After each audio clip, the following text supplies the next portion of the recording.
올림포스의 위대한 주신 제우스는 자신의 후계자가 될 왕자를 낳겠다는 결심을 했습니다. 후계자의 어머니로는 오랜 정실 부인인 헤라를 선택하는 것이 마땅했건만 제우스는 엉뚱하게도 누이 데메테르와의 사이에서 낳은 자신의 딸 페르세포네를 점찍었죠. 이 더러운 야욕을 눈치챈 데메테르는 딸 페르세포네를 깊은 동굴 안에 숨기고 2마리 사나운 뱀에게 동굴의 입구를 지키게 했습니다. 그러나 전능한 제우스는 금방 페르세포네의 위치를 찾아냈고 훨씬 거대한 뱀으로 변신하여 문지기 뱀들을 잡아먹어버렸죠. 그대로 굴 안까지 밀고 들어온 제우스는 페르세포네의 몸을 칭칭 휘어감은 뒤 관계를 맺었습니다. 그렇게 페르세포네는 제우스의 아들이자 생명의 신인 자그레우스를 낳았죠. 제우스는 헤라의 무서운 질투를 피하기 위해 태양신 아폴론에게 밀명을 내려 어린 자그레우스를 파르나소스 산의 숲속 동굴로 데려가 숨기게 했습니다. 이후 신들의 왕은 틈이 날 때마다 파르나소스 산을 방문하며 몰래 아기를 키웠죠. 제우스는 자신이 직접 선택한 후계자 자그레우스를 너무나 사랑하고 아꼈습니다. 어찌나 총애했던지 훗날 자그레우스가 무럭무럭 자라 성장하면 자신의 주무기인 번개 아스트라페와 올림포스의 통치권까지 물려주려고 했죠. 그러나 마찬가지로 제우스의 아들이며 후계자 자리를 노리던 아폴론에게는 어린 자그레우스가 눈에 가시 경쟁자였습니다. 결국 아폴론은 신들의 여왕 헤라에게 제우스가 그의 후계자를 기르고 있다는 사실을 밀고 하죠. 평생을 제우스의 아내로 안방마님 자리를 지켰건만 자신의 소생인 아레스도 헤파이스토스도 아닌 엉뚱한 씨를 후계자로 기르고 있다는 말에 헤라는 격분했습니다. 머리 끝까지 화가 차오른 와중에도 한편으로는 제우스의 힘이 두려웠던 헤라는 자신이 직접 아기를 죽이는 건 위험부담이 크다고 판단했죠. 머리를 굴린 신들의 여왕은 제우스 몰래 타르타로스 지옥을 방문했습니다. 그곳에는 과거 올림포스 신들과의 대전쟁 티타노마키아에서 패배한 많은 티탄들이 갇혀 있었죠. 헤라는 그곳에서 비교적 고분고분한 티탄 몇 명을 꺼내주었고 자신의 명을 따르면 영원한 고통에서 해방시켜주겠다 제안했습니다. 잠시나마 풀려난 티탄들은 당연히 이를 받아들였고 자그레우스를 죽이러 파르나소스 산으로 향했죠. 그러나 자그레우스가 거처하는 동굴 입구에는 제우스가 걸어놓은 강력한 보호막이 둘러 있었기에 티탄들은 도저히 들어갈 수 없었습니다. 이에 티탄들은 꾀를 내어 자그레우스를 유혹해 스스로 동굴 밖으로 나오게 하려 했죠. 그들은 첫 번째로 한 입만 베어 물면 여인의 몸으로 변할 수 있는 사과를 선물하겠다며 어린 신을 유인했습니다. 그러나 평소 혼자서는 절대 굴 밖으로 나가선 안 된다는 제우스의 당부를 들어온 자그레우스는 이 외침을 무시해버렸죠. 두 번째로 티탄들은 동굴 밖으로 나오면 동물의 말을 알아들을 수 있는 능력을 주겠다고 제안했습니다. 동물들과 노는 것을 좋아하던 어린 신에게 이는 제법 솔깃한 유혹이었지만 자그레우스는 다시 잘 참아냈죠. 하지만 티탄들의 세 번째 제안은 너무나도 매력적이었으니 다름 아닌 거울을 선물로 주겠다는 것이었습니다. 오랜 시간 동굴과 근처 숲에서만 지내며 자기가 어떻게 생겼는지도 몰랐던 자그레우스는 자신의 눈, 코, 입의 생김이 너무나도 궁금해졌죠. 심지어 티탄들은 그냥 선물을 놓고 가겠다며 동굴 밖에 거울을 남겨두고 떠나버렸습니다. 결국 어린 신은 얼른 동굴 밖으로 뛰어나와 빛에 반짝이던 거울을 집어들었죠. 자그레우스가 자신의 귀여운 눈, 코, 입을 처음으로 보며 좋아하던 그 순간 떠난 줄 알았던 티탄들이 숲속에서 튀어나와 괴성을 지르며 달려들었습니다. 크게 놀란 자그레우스는 다시 동굴로 후다닥 들어가려 했지만 티탄들은 큰 바위를 던져 동굴의 입구를 막아버렸죠. 당황한 자그레우스는 숲 쪽으로 방향을 틀었고 사자와 뱀, 호랑이 등으로 변신하며 죽을 힘을 다해 달아났습니다. 그러나 훨씬 경험이 많은 노련한 티탄들의 추격을 뿌리칠 수 없었죠. 결국 어린 신은 황소로 변신한 상태 그대로 붙잡히고 맙니다.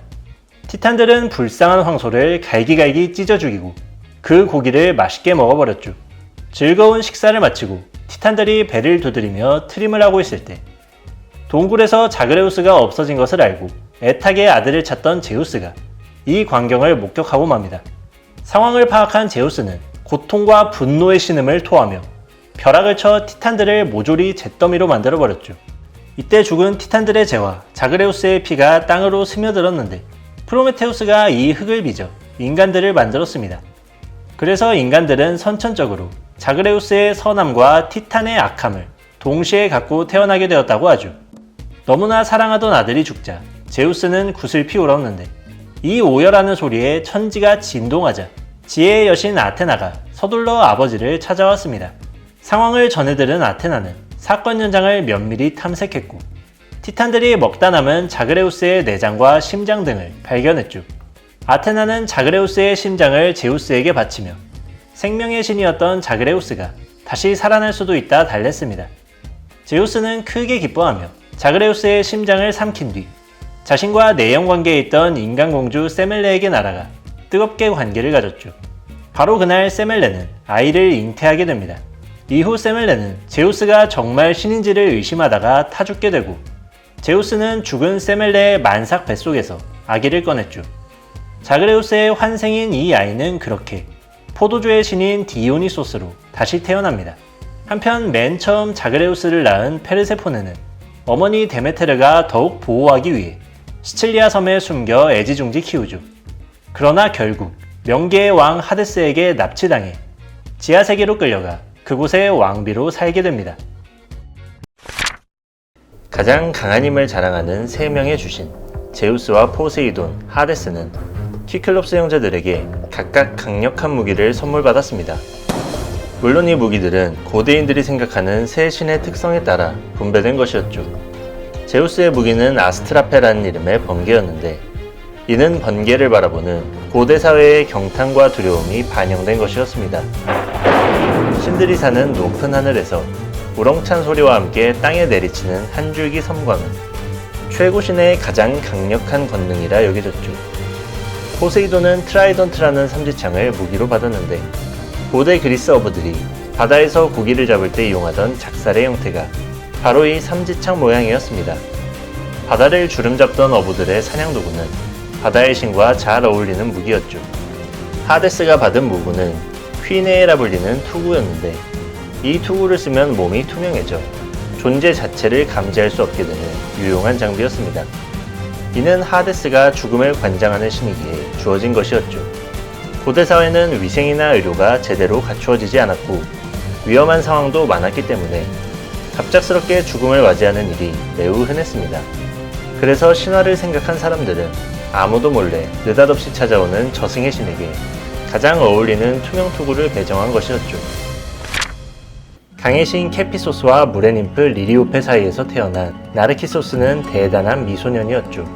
아들을 끔찍이 아꼈던 어머니 리리오페는 나르키소스의 미래가 항상 걱정이었기에 테베의 유명한 예언자 테이르시아스를 찾아가 아들의 수명을 물어보았습니다.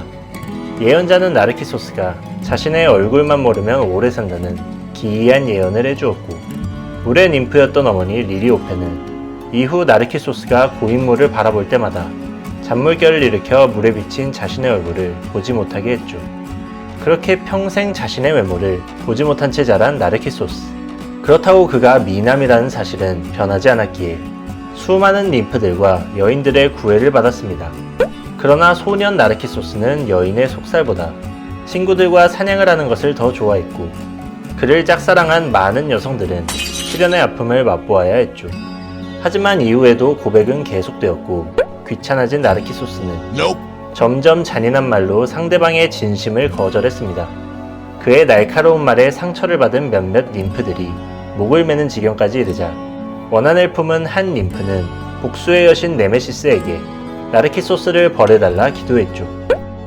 사연을 들은 네메시스는 나르키소스가 깨끗한 셈을 지낼 때 그에게 엄청난 갈증을 내렸습니다. 하필이면 그의 어머니 리리오페가 곁에 있지 않았을 때였죠. 갑작스러운 갈증에 서둘러 샘으로 달려간 나르키소스는 난생 처음으로 샘에 비친 자신의 얼굴을 또렷이 보게 됩니다. 세상 아름다운 소년을 본 나르키소스는 이쁘다. 곧바로 사랑에 빠져버렸고 어떻게든 그 소년을 만지고 입맞춤하려 애썼죠. 그러나 그럴 때마다 물속의 영상은 흐려졌고 나르키소스는 전전긍긍하며 샘가를 떠나지 못했습니다. 결국 나르키소스는 그를 원했던 수많은 ним프들처럼 시련의 아픔과 절망으로 괴로워하다가 샘가에 엎드린 채 죽고 말았죠.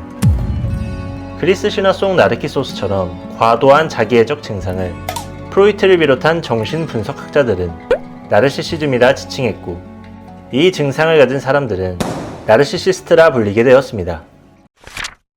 그리스 로마 신화는 유럽 문화의 뿌리인 동시에 전 세계적으로도 가장 사랑받는 신화 중 하나죠.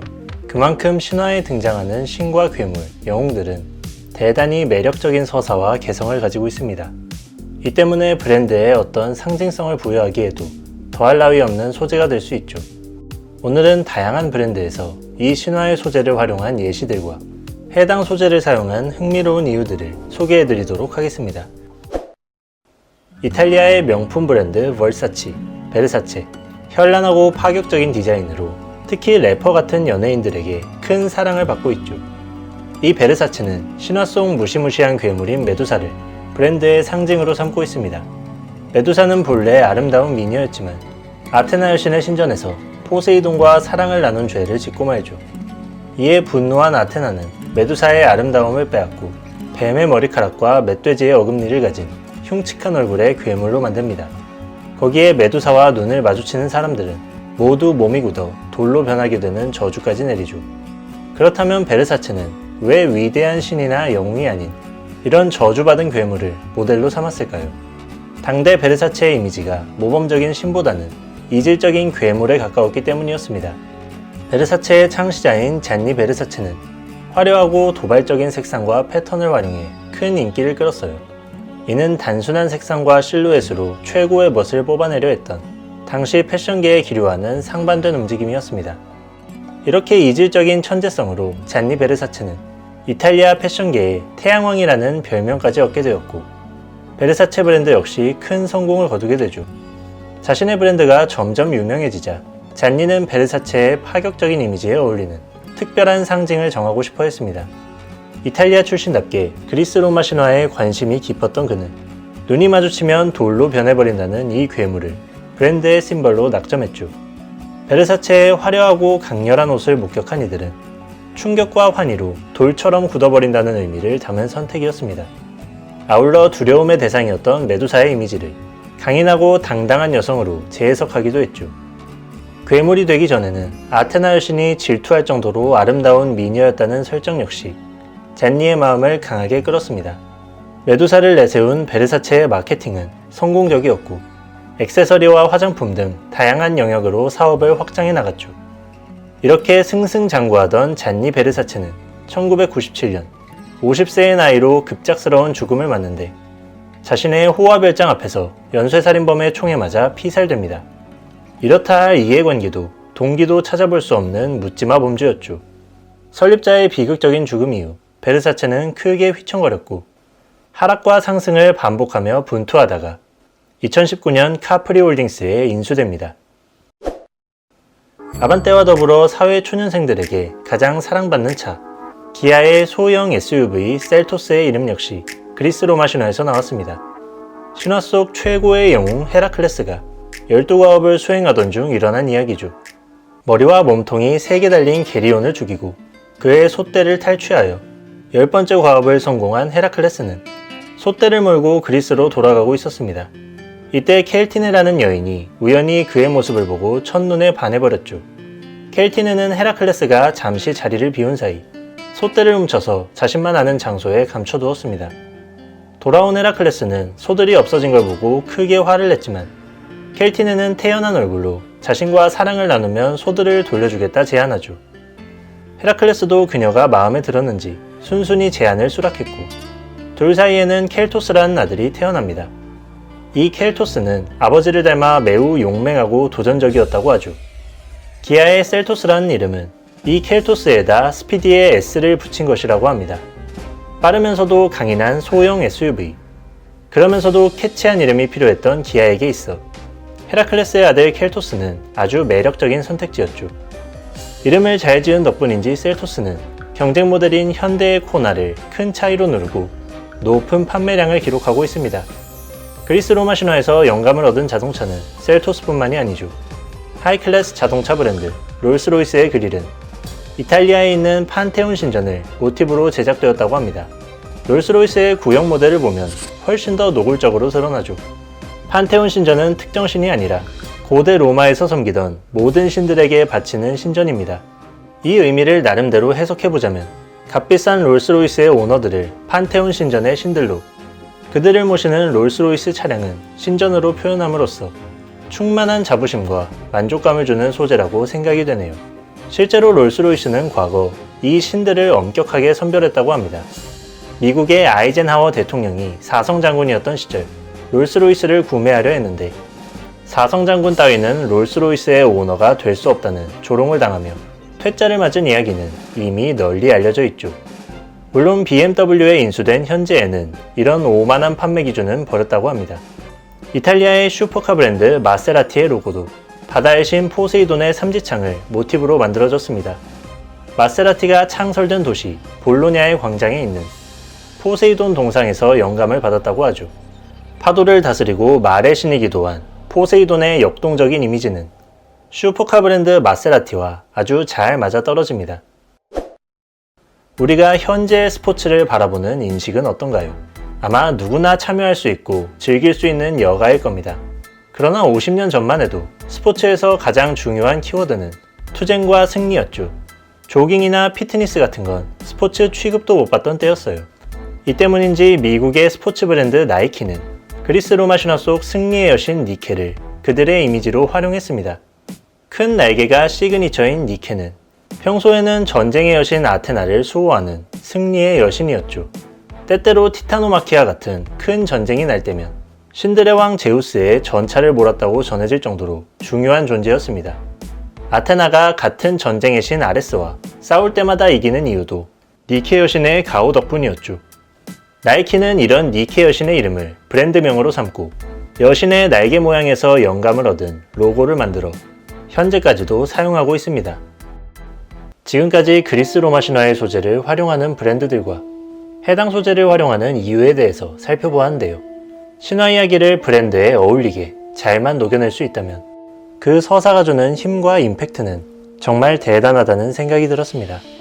제가 말씀드린 것들 외에도 브랜드 속 신화적 소재는 많이 있을 텐데 여러분이 댓글로 공유해 주시는 것도 좋을 것 같네요.